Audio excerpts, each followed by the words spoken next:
గణపతి ఏనుగు ముఖంతో ఉన్న పరమ ప్రసన్నంగా ఉంటాడు. అందుకని ప్రసన్నవదనం ధ్యాయేత్. ఏనుగు అనే మనకి భయం కానీ మరొకటి కానీ కలగదు, దగ్గరికి వెళదామని అనిపిస్తుంది హాయిగా. అదేమి మన తొక్కేసి ఏనుగు కాదు, మన ఎవరైనా తొక్కి పడితే వాళ్ళని తొక్కేసి మనని పైకి లాగేటువంటి ఏనుగు అది ఖచ్చితంగా.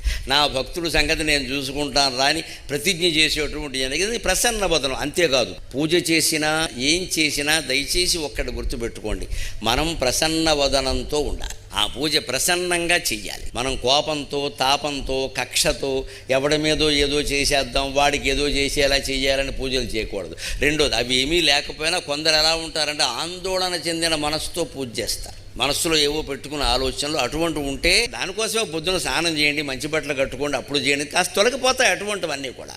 మనస్సులోంచి తొలగించుకోవాలి. ఎప్పుడు మన మొహం బాగుంటే పూజ చేసే విధానం కూడా బాగుంటుంది. అప్పుడు కోరికలు కూడా తప్పనిసరిగా ఫలిస్తాయి.